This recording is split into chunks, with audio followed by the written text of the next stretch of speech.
Hello students, welcome to science feed education. This is your fourth lectures in solid state chemistry.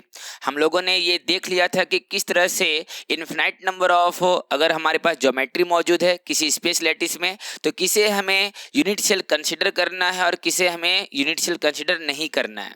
तो ये चीज़ समझने के बाद अब हम लोग इसके आगे मूव करते हैं। देखो, ब्रेविस लैटिस इसके बाद का टॉपिक है और ये बहुत ही इंपॉर्टेंट टॉपिक है। ब्रेविस लैटिस का जरूरत क्यों पड़ा?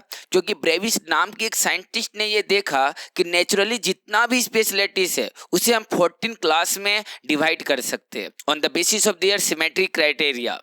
तो ये चीज आपको समझना है कि उसने इस तरह से कैसे करा। तो देखो, यहाँ पर हम लोग चलते हैं ब्रेविस लैटिस के टाइप्स पर कि ब्रेविस ने एक्चुअल में करा क्या। तो देखो, यहाँ पर सबसे पहला जो है 1848 में ब्रेविस नाम के साइंटिस्ट ने बताया कि 14 स्पेस लैटिस पॉसिबल है नेचर में। और उसने ये काम किसके बेसिस पर किया? उसने इसको क्लासिफाइड किसके बेसिस पर किया? On the basis of symmetric criteria which is naturally present in nature. तो ये बहुत ही इंपॉर्टेंट लाइन है। नेक्स्ट चलते हैं, क्या Bravais lattice are the distinct lattice types which when repeated can fill the whole space lattice. तो ये चीज आपको समझना है कि कंप्लीट स्पेस लैटिस को ये क्या करता है? कंप्लीटली फिल करता है। फिर उसमें सिमेट्रिक क्राइटेरिया कैसा भी रहे उससे कोई फर्क नहीं पड़ता। तो ये हमारे लिए सेकंड पॉइंट बहुत ही इंपॉर्टेंट है। उसने क्या देखा कि जो क्यूबिकल सिस्टम है, क्यूबिक में एग्जिस्ट करने वाला जितना भी क्रिस्टल है वो या तो सिंपल क्यूबिक फॉर्म में होता है। सिंपल क्यूबिक फॉर्म का मतलब क्या हुआ? जहां पर एटम कॉर्नर में ही मौजूद होता है, या फिर बॉडी के सेंटर्ड में होता है, मतलब सारा बॉन्ड एज लेंथ इक्वल होगा, एंगल जो होगा वो 90 डिग्री के इक्वल होगा, और यहाँ पर कॉर्नर एटम के साथ बॉडी के सेंटर में एक एटम होगा, सेम टाइप का एटम होगा। ये चीज आपको समझना है। नेक्स्ट टाइम क्या है यहाँ पर? नेक्स्ट उन्होंने एफसीसी वाला भी सिस्टम देखा। तो उसने क्या बताया कि क्यूबिकल के लिए, क्यूबिक सिस्टम के लिए 3 टाइप्स के ब्रेविस लैटिस पॉसिबल है। और उसके लिए उन्होंने पैरामीटर्स को भी डिफाइन कर दिया कि यहाँ पर सारे बॉन्ड लेंथ इक्वल होते हैं और यहाँ पर सारा बॉन्ड एंगल भी इक्वल होता है। इसी के बेसिस पर उन्होंने क्या किया? टेट्रागोनल सिस्टम के लिए भी बात बताया। तो टेट्रागोनल सिस्टम के लिए मैं यहाँ पर जस्ट लिख दे रहा हूँ। इसका मैंने एक चार्ट बना रखा है सारे चीज़ों को याद रखने के लिए, क्योंकि स्टूडेंट को ना ये पिक्चर के साथ ये सब चीज़ याद रखना डिफिकल्ट लगता है। उनको एक ट्रिक चाहिए जिससे वो 14 स्पेस लैटिस कहाँ कहाँ कैसे मौजूद होता है उसे वो याद रख सके। इसीलिए तो यहाँ पर हम लोग इसी तरह से पहले एक पिक्चर देख लेते हैं ये किस तरह से दिखता है। कुछ लाइन्स मिसिंग है, उसको इग्नोर करना। जैसे ये मिलाना रह गया, यहाँ पर भी एक एटम होगा, तो वो सब इग्नोर करना। बेसिक आपको पता चल जा रहा है कि ये पिक्चर दिखने में कैसा लगेगा। Alright, so don't worry about this. Picture आपको एनसीईआरटी में भी मिल जाएगा। पिक्चर का हमें कोई कुछ करना नहीं है, हमें कोई डायग्राम बनाना नहीं होता एग्जाम में, लेकिन हमें इंफॉर्मेशन लेना होता है कि ऑर्थोरोम्बिक सिस्टम में कितने टाइप्स के ब्रेविस लैटिस मौजूद है। इसमें सिंपल टाइप के होते हैं, बॉडी सेंटर टाइप के होते हैं। मैंने यहाँ पर एक्स्ट्रा सी नहीं लिखा, जबकि क्यूबिकल सिस्टम में मैंने एक्स्ट्रा सी लिख रखा था, बीसीसी सिस्टम। उसका मतलब क्या हुआ? Body centred cubic. क्योंकि वो क्यूबिकल था इसलिए क्यूबिक मैंने लिखा। यहाँ पर ये क्यूबिकल नहीं है, ये हमारा ऑर्थोरोम्बिक है। It is just a body centred. तो ये चीज आपको समझना है। This is just A and centred, जहाँ एटम क्या होता है? कॉर्नर में होता है और किसी भी दो अपोजिट फेस के सेंटर में होता है, चाहे वो टॉप और बॉटम हो जाए, लेफ्ट या राइट हो जाए, या फ्रंट या बैक के फेस सेंटर में हो जाए। तो इसे हम क्या कहते हैं? एंड सेंटर्ड और ऑर्थोरोम्बिक के रेस्पेक्ट में ये चारों एग्जिस्ट करता है नेचर में। तो ये चीज इंपॉर्टेंट है आपके लिए। नेक्स्ट यहाँ पर इसका प्रॉपर्टीज भी मैं बता रखा हूं यहाँ। इसके बाद अगर हेक्सागोनल का देखना चाहते हो तो हेक्सागोनल इस तरह से रहेगा। ये कुछ एक्स्ट्रा पॉइंटेड है, इसको आप इग्नोर करो। इसके बाद यहाँ पर क्या है? रोम्बोहेड्रल। और रोम्बोहेड्रल का जो पिक्चर है वो इस तरह से दिखता है। This is the monoclinic system and this is last one, that is the triclinic system. मैं इसको फास्ट मूव कर रहा क्योंकि जरूरत नहीं है। इनको मैंने एक समराइज एक टेबल में बना रखा है। तो यहाँ पर देखो, इस टेबल को देख सकते हो, इसमें हर एक प्रॉपर्टीज मौजूद है विद एग्जाम्पल्स। मैं 1 बाय 1 इसको याद करने का तरीका भी सिखा दूंगा। अब बस इसमें कंटिन्यूअसली बने रहो। ऑलराइट, यहाँ पर देखो सिस्टम हमारे पास मौजूद है। सिस्टम में हमारे पास 3 तरह, यहाँ पर क्या ध्यान में रखना है? सबसे इंपॉर्टेंट 7 क्रिस्टल सिस्टम है। ऑलराइट, तो यहाँ पर 7 क्रिस्टल सिस्टम में कुछ ट्रिक्स है आपको याद रखने के लिए। तो पहला लेटर आप देख रहे हैं CTOHRMT। आप इसको बोल सकते हो CTOHRMT, काटो हरमत, ऐसा भी बोल सकते हो। अब एक कोई ट्रिक यूज कर सकते हो अपने अकॉर्डिंग, ठीक है। तो CTOHRMT, सी से क्या हो जाएगा क्यूबिक, क्योंकि ये रेगुलर सिस्टम होता है, आइसोमेट्रिक होता है, सारा बॉन्ड लेंथ इक्वल होता है, 90 डिग्री में एग्जिस्ट करता है, इसलिए इसको आइसोमेट्रिक भी बोलते हैं और रेगुलर सिस्टम भी बोलते हैं, मोस्ट कॉमन सिस्टम है। उसके बाद टेट्रागोनल, उसके बाद ऑर्थोरोम्बिक, हेक्सागोनल, आर से रोम्बोहेड्रल। एक चीज ध्यान में रखना है कि रोम्बोहेड्रल का एक दूसरा नाम होता है, दैट इज कॉल्ड ट्राइगोनल। और स्टूडेंट कहां कंफ्यूज करता है टेट्रागोनल और ट्राइगोनल में। समटाइम्स क्वेश्चन में लिखा रहेगा ट्राइगोनल और स्टूडेंट समझ लेता है कि शायद टेट्रागोनल के बारे में पूछा गया है, but in real scenario question में ट्राइगोनल का मतलब क्या हो गया, रोम्बोहेड्रल का प्रॉपर्टीज पूछा गया है। तो ये नाम आपको अच्छे से याद रखना है। एम से क्या हो जाएगा monoclinic and next one is the triclinic. अगर मैं एज का बात करूं तो एजेस में क्या है हमारा, देखो शुरुआत में अगर आप क्यूबिकल सिस्टम में चलते हो तो सारा बॉन्ड लेंथ क्या होगा, इक्वल होगा। और यहां पर टेट्रागोनल में चलोगे राइट से क्या करना है, एक कट मार देना है, that means not equal to का साइन देना है। उसके बाद क्या होगा, राइट से फिर आगे मूव करेंगे तो यहां भी फिर कट मार देंगे। फिर क्या होगा, लेफ्ट से एक ओपन करना, देखो यहां पर ये ओपन है, और फिर यहां पर क्या करेंगे, लेफ्ट से फिर एक इसे भी ओपन कर देंगे। और उसके बाद ये सारा क्या है हमारा, ये सारा इक्वल हो, यहां पर नॉट इक्वल टू होगा, सभी जगह में कट कट। कितना सिंपल लगा ना। यहां पर आप बोल सकते हो दोनों साइड इक्वल। उसके बाद यहाँ राइट से कट किया, फिर एक और कट किया, फिर लेफ्ट से ओपन किया, फिर लेफ्ट से पूरा ओपन किया, फिर दोनों कट कट। कितना सिंपली आप इसे याद रख सकते हैं प्रॉपर्टीज को। यहां पर नेक्स्ट आ जाता है इंटरफेशियल एंगल्स। तो आपको क्या ध्यान में रखना है कि इन तीनों में इंटरफेशियल एंगल कितना है, 90 डिग्री है, सभी का इक्वल। देखो कितना इंपॉर्टेंट है ये, जो जिस तरह से सजाया गया है उसका इंपॉर्टेंट समझो। इसके बाद अगर हम बात करेंगे तो शुरुआत में क्या है अल्फा, इसमें अल्फा बीटा ये 90 डिग्री एंगल में होगा, ठीक है इंटरफेशियल एंगल। गामा क्या होगा 120 डिग्री। इसके बाद अगर मैं बात करता हूं क्या रोम्बोहेड्रल सिस्टम में, तो ये सारा इक्वल होगा बट 90 डिग्री के इक्वल नहीं होगा। नेक्स्ट हो जाएगा यहाँ पर अल्फा और बीटा हमारा 90 डिग्री इक्वल होगा, लेकिन गामा हमारा 120 डिग्री के इक्वल नहीं होगा। लास्ट वन इज दैट, यहां पर कोई भी किसी के इक्वल नहीं होगा और कोई भी 90 डिग्री के इक्वल भी नहीं होगा। इतना सारा सिमिलरिटीज इसमें नहीं होने के बावजूद, असिमेट्रिक सिस्टम होने के बावजूद भी इसका जो यूनिट सेल होगा वो कंप्लीट स्पेस को कंप्लीटली क्या करेगा, फिल करेगा। ये प्रॉपर्टी सभी के साथ इंक्लूड है, तो ये चीज समझना है। यहां पर देखो number of axis of symmetry, actual में जानते हो यहां पर जब हम लोग बोलते हैं ना कि ये हाईली सिमेट्रिक है, अगर आपसे एग्जाम में पूछ दिया जाए कि which crystal system is highly symmetric, तो याद रखना आपको आंसर देना है क्यूबिकल सिस्टम। अब कुछ जगह में बोल दिया जाता है, इसका वजह जानते हो क्या है कि बॉन्ड लेंथ और यहाँ पर बॉन्ड एंगल सारा इक्वल है। भाई ये प्रॉपर्टीज तो आप कहीं और भी देख सकते हो, यहाँ पर आप देख सकते हो रोम्बोहेड्रल और ट्राइगोनल, यहाँ पर भी क्या है सारा बॉन्ड लेंथ इक्वल है और सारा बॉन्ड एंगल भी इक्वल है, भले वो 90 डिग्री के इक्वल नहीं है फिर भी, लेकिन बॉन्ड लेंथ और बॉन्ड एंगल तो इक्वल है। बट ये तो हमारा हाईली सिमेट्रिक नहीं हुआ, हम लोग लेकिन क्यूबिकल सिस्टम को बोलते हैं। तो एक्चुअल में जो सिमेट्रिक क्राइटेरिया है ना वो इसके बेसिस पर लिया ही नहीं गया है, वो लिया गया है यहाँ पर इसके डेटा के बेसिस पर बोला गया कि कौन हाईली सिमेट्रिक होगा और कौन एसिमेट्रिक या अनसिमेट्रिक होगा, ठीक है। तो देखो यहाँ पर number of axis of symmetry का अगर बात करते हो तो यहाँ पर क्यूबिकल सिस्टम में 13 एक्सिस ऑफ सिमेट्री पाया जाता है। कैसे आया ये 13, कैसे ये नंबर आया, ये सारा अप्रोच मैं आगे के वीडियो में जरूर बताऊंगा। अभी जस्ट ये डेटा को आपको ध्यान में रखना है। नंबर किस तरह से याद रख सकते हो, 13537710, 13537710। उसके बाद number of plane of symmetry का अगर मैं बात करूं तो प्लेन ऑफ सिमेट्री में क्या है 9537710 या 9537710। तो इसके बेसिस पर हम लोग यहां पर क्या कर सकते हैं, ये डेटा को डायरेक्टली याद रख सकते हैं, ठीक है। एक चीज आपको ध्यान में रखना है, इन सभी सिस्टम में क्या कॉमन होता है, सभी का ट्रांसलेशनल सिमेट्री मौजूद है, चाहे वो ट्राइक्लिनिक सिस्टम ही क्यों ना हो, जिसे हम लोग एनॉर्थिक सिस्टम भी बोलते हैं, बिकॉज यहाँ पर सारा अनइक्वल होता है उसमें, लेकिन सेंटर ऑफ सिमेट्री मौजूद जरूर रहेगा। सेंटर ऑफ सिमेट्री होने के साथ साथ ट्रांसलेशनल सिमेट्री इन सभी में मौजूद है। भले यहाँ पर ये सारा इक्वल रहे, ये सारा प्रॉपर्टीज या नहीं रहे, उससे कोई मतलब नहीं है, इन सभी में ट्रांसलेशनल सिमेट्री होगा। ट्रांसलेशनल सिमेट्री मतलब रिपीट करने पर पूरा स्पेस लैटिस तैयार हो जाएगा, किसी तरह का डिस्टरबेंस नहीं होगा स्पेस को फिल करने में। दूसरा हमारा सेंटर ऑफ सिमेट्री होगा, दैट मीन जैसे क्यूबिकल है उसका सेंटर आप मान लिए बॉडी सेंटर, वहां से एक कॉर्नर के दूसरे कॉर्नर का जो डिस्टेंस है वहां पर पाया जाने वाला जो एटम या आयंस होगा वो एक जैसा होगा सेम डिस्टेंस पर, ये होता है centre of symmetry.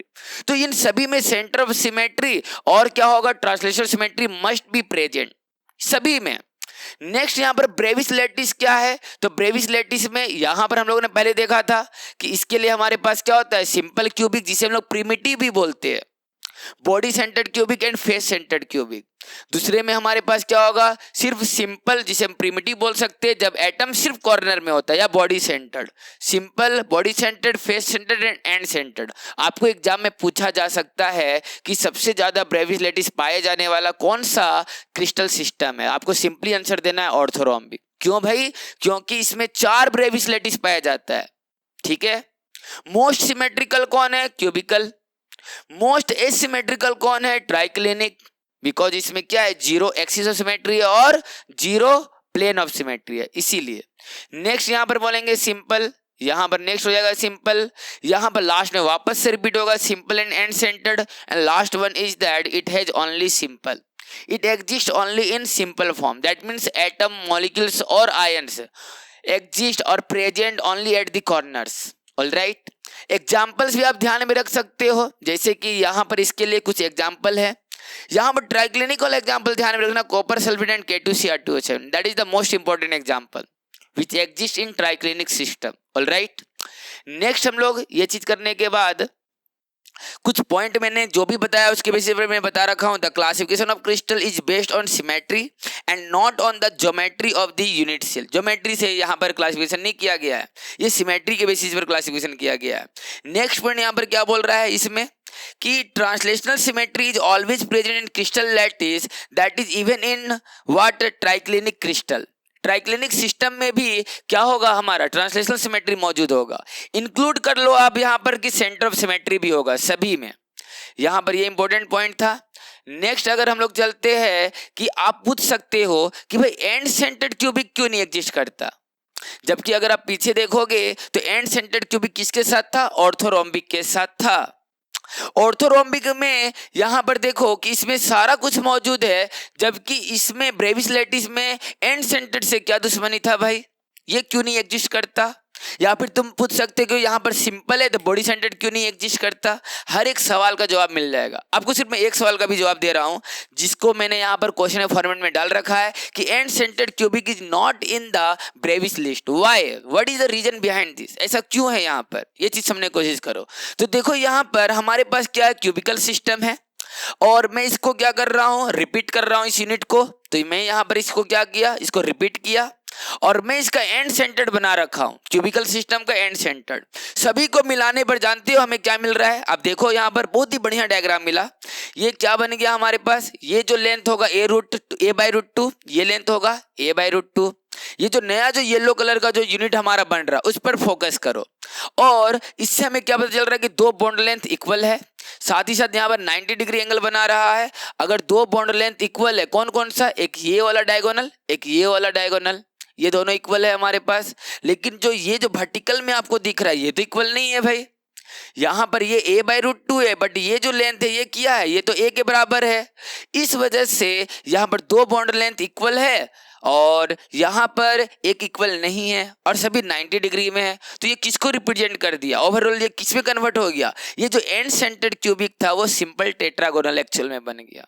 That means एक ही चीज को मैं बार बार दिखाऊं कि क्यूबिक में दिखा रहा हूं एंड सेंटर्ड के फॉर्म में और टेट्रागोनल के लिए दिखा रहा हूं सिंपल टेट्रागोनल, ऐसा पॉसिबल है क्या। इसीलिए एंड सेंटर्ड क्यूबिक का कोई मतलब नहीं बनता, एक्चुअल में वो किसके बराबर हो जाता है, टेट्रागोनल सिस्टम के रिफ्लेक्ट करता है। इसीलिए तो इसी वजह से क्यूबिकल सिस्टम में हम लोग एंड सेंटर्ड क्यूबिक नहीं पढ़ते हैं, समझ रहे हो। तो ये चीज आपके लिए इंपॉर्टेंट है। नेक्स्ट आते हैं हमारे पास क्वेश्चन आता है कि how to calculate Z. Z मतलब क्या, फॉर्मूला यूनिट। फॉर्मूला यूनिट का मतलब क्या हुआ कि एक यूनिट सेल है आपके पास, उसमें इफेक्टिव नंबर ऑफ एटम्स कैसे आप फाइंड आउट करोगे, ऑलराइट, किस तरह से फाइंड आउट किया जाता है, ये आपके लिए इंपॉर्टेंट है। ओके, सो यहाँ पर ये इफेक्टिव नंबर ऑफ एटम्स देख लेते हैं। देखो बनाने का तरीका या कैलकुलेट करने का तरीका अलग अलग है, 2D सिस्टम में अलग मेथड यूज करते हैं। 2D सिस्टम में जो मेथड यूज करते हैं दैट इज एंगल मेथड। जो एंगल मेथड यूज करना है वो 2D सिस्टम में यूज करना। जबकि अगर आप 3D सिस्टम पर जाते हो तो 3D सिस्टम में क्या होगा, 3D सिस्टम में आपको शेयरिंग मेथड यूज करना है। ये आपके लिए बहुत ही इंपॉर्टेंट इंफॉर्मेशन है, ठीक है, कि 3D सिस्टम में आपको शेयरिंग मेथड यूज करना होता है। और यहाँ पर मैं 1 बाय 1 कैलकुलेट करके भी दिखाऊंगा। आप देख सकते हो ये हमारा क्या है, 2D सिस्टम है। 2D सिस्टम में आई होप आपको ये ब्लैक कलर का यूनिट सेल दिख रहा होगा। ऑलराइट, यहाँ पर स्क्वायर फॉर्म में मौजूद है। चलो मैं इसको थोड़ा व्हाइट कर देता हूँ। ये हमारा स्क्वायर फॉर्म में इस तरह से मौजूद है। और यहाँ पर ये क्या है हमारा, ये हमारा इस तरह से, ये हमारा इस तरह से रेक्टेंगुलर फॉर्म में है। अब देख सकते हो इसके अंदर में जो बॉन्ड एंगल है वो आपके लिए बहुत ज्यादा इंपॉर्टेंट है। मैं सभी को इरेज कर देता हूं, ठीक है। यहाँ पर जो ये बॉन्ड एंगल बना रहा है वो कितना का बना रहा है, 90 डिग्री। और मैथमेटिक्स में एक फॉर्मूला आपको बताया जाता है कि इस तरह में अगर आप जेड निकालना चाह रहे हो कि इस यूनिट सेल के अंदर में कितना जेड, आप देखकर अभी बता दोगे क्योंकि सिस्टम आसान सा है। सिस्टम कैसा है, आप देखो कि यहाँ 90 ये 1/4 शेयर कर रहा है भाई, ये 1/4 शेयर कर रहा है, ये 1/4 शेयर कर रहा है, ये 1/4 शेयर कर रहा है। तो ये यूनिट सेल में आप बोल सकते हो कि कितना एटम्स आया, 1/4 तो यहाँ पर आ जाएगा कितना, दैट इज इक्वल टू 1। ये 1 के बराबर है। लेकिन हर जगह आप इस तरह से आसानी से कर लो ये जरूरी नहीं है। इसीलिए ओवरऑल आपको जाना कहाँ चाहिए, एंगल मेथड में ही जाने से फायदा है। तो देखो एंगल मेथड के लिए आप यहाँ पर क्या कर सकते हो, यहाँ पर जो यूनिट सेल फर्स्ट बना हुआ है इसमें 90 डिग्री एंगल है। सभी कॉर्नर में आप देख लो जहां जहां एटम मौजूद है। और 90/360 ये फॉर्मूला होता है number of this type of angle which is equal to 4। ये तो 4 है ना, एक इधर एक इधर इधर इधर। सो यहाँ पर इफेक्टिवली क्या आएगा, 1 एटम। जो आप देखकर बता रहे थे वही चीज हमारा कैलकुलेशंस में भी आ रहा है। इसके बाद यहाँ पर अगर मैं सेकंड के लिए बात करूँ तो देखो 90 डिग्री का एंगल, जहां एटम मौजूद है उसको ध्यान में रखो।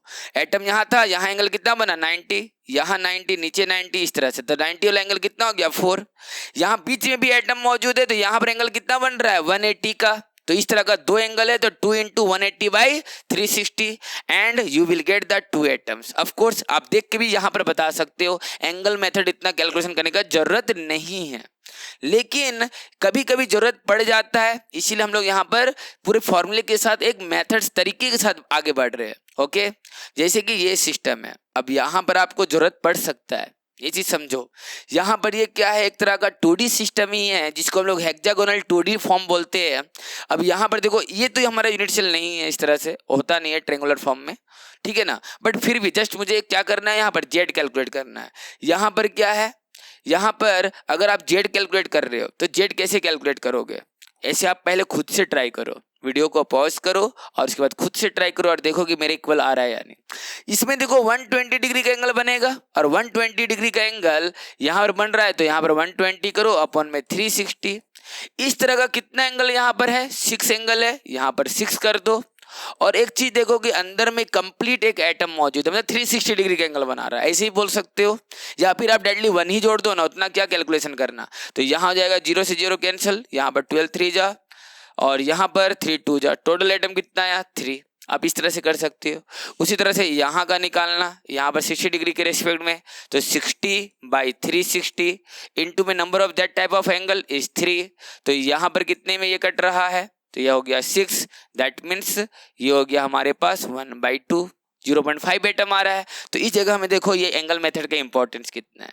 तो कोई भी आर्बिट्ररी शेप दे दे तब आपको तो यूज करना ही होगा, बॉन्ड एंगल आपको फाइंड आउट करके और उसके बाद ये फॉर्मूला यूज करना है। तो ये चीज ध्यान में रखना। अब देखो आगे बढ़ते हैं इन सभी को। नेक्स्ट आते हैं हम लोग कि अगर थीटा अगर फाइंड आउट करना है, क्योंकि यहाँ पर आपको 120 60 बताया गया है, कभी कभी नहीं बताया जा सकता है, तो उस टाइम में आप इस फॉर्मूले को यूज कर लेना। ओके, आप आसानी से निकाल सकते हो। इसके बाद हम लोग क्या करेंगे, 3D सिस्टम पर चलते हैं। 3D सिस्टम में हम लोग को करना क्या होता है, शेयरिंग मेथड्स यूज करना है, जो कि काफी ज्यादा इंपॉर्टेंट है। ठीक है, जैसे कि ये हमारा एक 3D सिस्टम है। अब 3D सिस्टम में आपको पता है ये स्पेस लैटिस होता है और ये हमारा क्या लैटिस पॉइंट। यहाँ पर 8 यूनिट सेल मौजूद है, ये भी आपको पता है। ठीक है, तो यहाँ पर अभी के लिए ये 8 यूनिट सेल के फॉर्म में दिख रहा है जिसका रिपीटेशन हो रहा है। ओके, क्यूबिकल सिस्टम, सेंटर में एक बॉडी सेंटर्ड एटम आप देख लो। आपको अगर बोल दे कि भाई यहाँ पर एक यूनिट सेल को उठाओ, एक सिंगल यूनिट सेल को, उसमें इफेक्टिव नंबर ऑफ एटम्स कितना है।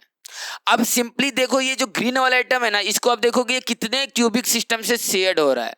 ये आप देखना कि ये जो एटम है वो कंप्लीटली 3 वाले के साथ नहीं है, कंप्लीट नहीं है। इसका कुछ पार्ट 1 के साथ भी शेयर्ड है, इसका कुछ पार्ट 2 के साथ भी और कुछ 4 के साथ भी। चलो ना, इसको मैं 5th 6th 7 और 8 दे रहा हूँ।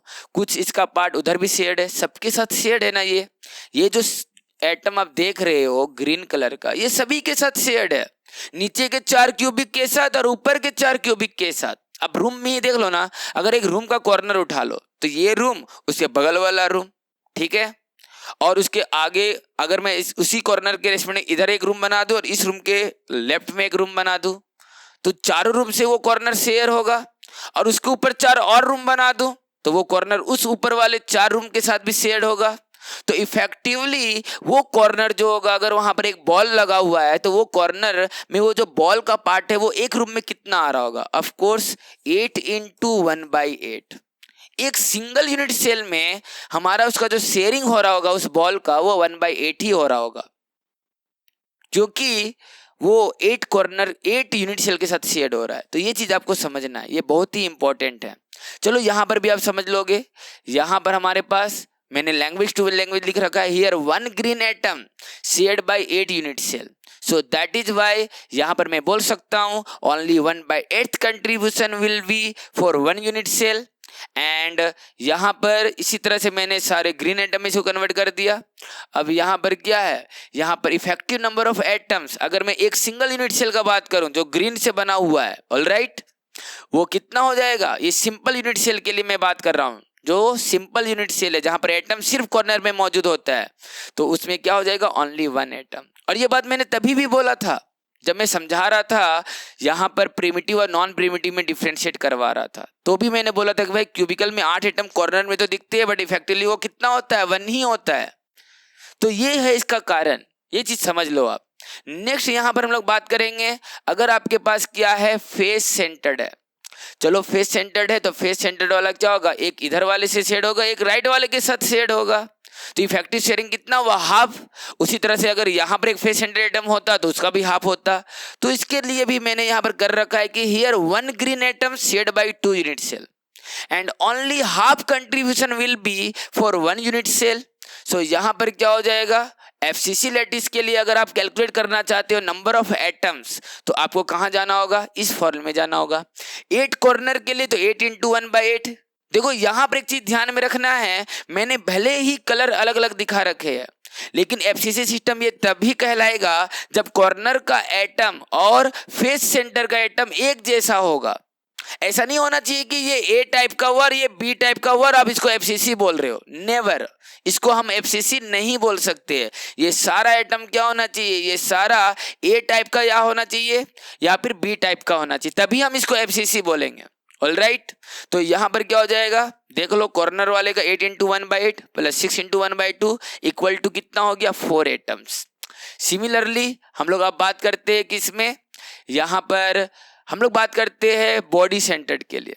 तो बॉडी सेंटर्ड का तो हम लोग पढ़ रखे हैं भाई कि 1 green atom present completely inside the unit cell. All right, so that will be completely, उसे हम क्या करेंगे? काउंट करेंगे। और कॉर्नर वाला का शेयरिंग कितना? 8 × 1/8। So you will get the 2, that is the answer 2। So effective number of atoms कितना हो जाता है? बीसीसी सिस्टम में 2 हो जाता है। तो ये सारा पॉइंट मैंने समझा रखा है 1 by 1। अब यहां पर देखो, जो थोड़ा सा कॉम्प्लिकेटेड सिस्टम बनता है ना, वो हो जाता है HCP system, hexagonal close packing system. थोड़ा सा कॉम्प्लिकेटेड हो जाता है, बट इसे भी समझना आसान है, कुछ भी इसमें टफनेस नहीं है। ऑलराइट, यहां पर देखो, जैसे कि ये हमारा एफसीसी सिस्टम है, सभी एक टाइप के एटम से, डोंट वरी अबाउट दिस। अब यहां पर हम कैसे कैलकुलेट करें? यहां पर कॉर्नर एटम का कैसा कंट्रीब्यूशन होगा? बहुत ही आसान है, कोई ऐसा दिक्कत नहीं होना चाहिए। देखो यहां पर एक एचसीपी में इसके आगे से बना सकता हूं। यहां पर तुम्हें सिर्फ ध्यान में रखना है ना, एक कॉर्नर एटम को तुम मार्क कर लो। चलो ना, मैं इस कॉर्नर एटम को ग्रीन एटम से दिखा देता हूं। इसे मैंने मार्क कर दिया, ठीक है। मार्क करने के बाद यहां पर ये क्या हो गया, ये इस यूनिट सेल के साथ शेयर्ड है, ऑफ कोर्स। इसके साथ शेयर्ड है, यस। और किसी के साथ शेयर्ड हो सकता है, ऑफ कोर्स हो सकता है। इसके बगल में भी तो इस तरह का हेक्सागोनल बन सकता है, तो उसके साथ शेयर्ड होगा। तो ये ग्रीन एटम कितने यूनिट सेल के साथ शेयर्ड है, 3। और इसके ऊपर भी तो 3 हो सकता है। तो टोटल एक कॉर्नर एटम कितने यूनिट सेल के साथ शेयर्ड होगा इसी टाइप के हेक्सागोनल क्लोज पैकिंग के जैसे, 6। आंसर हो जाएगा क्या, 6। सो इसका जो इफेक्टिव शेयरिंग होता है वो कितना होता है, 1/6 होता है। ओके। और इस तरह का कॉर्नर एटम कितना मौजूद है, तो टॉप में 6 है, बॉटम में 6 है, ये भी समझ लो। सेकेंड थिंग्स है कि यहाँ पर जो ये फेस सेंटर एटम दिख रहा है, ये फेस सेंटर एटम का कंट्रीब्यूशन कितना है एक यूनिट सेल में, हाफ होगा भाई।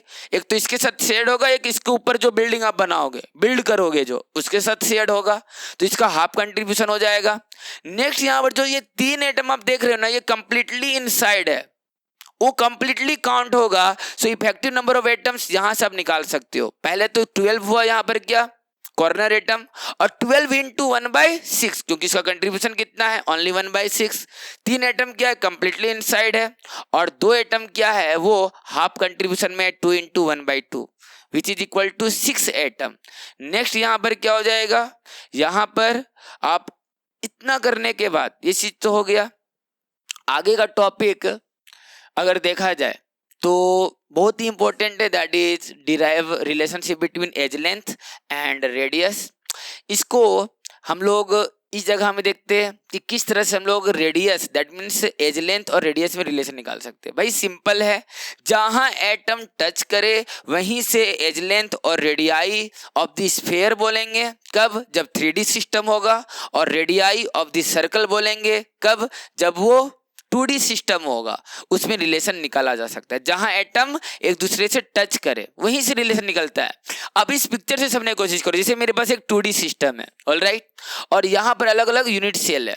यहाँ पर एटम इस जगह में यहाँ पर क्या कर रहा है, एक दूसरे टच कर रहा है। एज लेंथ अगर मैं ए मान लिया, तो अगर एज लेंथ ए है तो यहाँ पर रेडियाई दोनों का जोड़ा जाए, तो रेडियाई किसके बराबर हो जाएगा, रेडियाई 2r के बराबर हो जाएगा। सो मैं लिख सकता हूँ कि a इक्वल टू क्या हो जाएगा, 2r।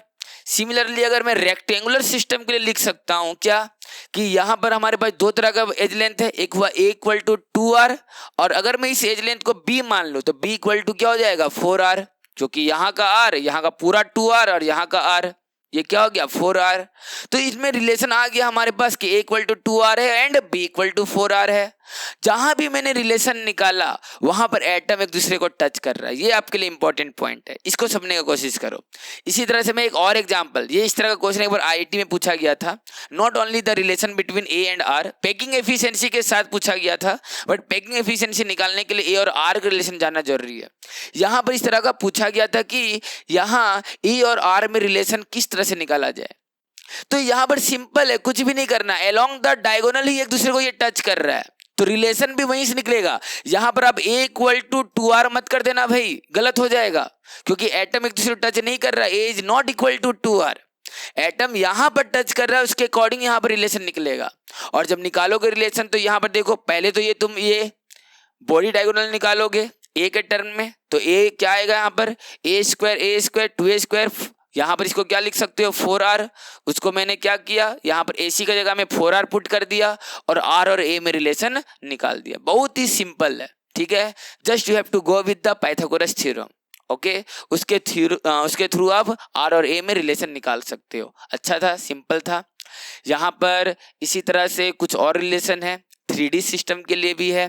तो 3D सिस्टम वाले को हम लोग यहाँ तक ही रखते हुए वीडियो काफी लंबा बन जाएगा, नहीं तो 3D सिस्टम का हम लोग नेक्स्ट लेक्चर में हम लोग समझेंगे कि वहां पर किस तरह से R और A में रिलेशन निकाला जाता है। ऑलराइट, आज के लिए इतना ही काफी है, ठीक है बच्चे।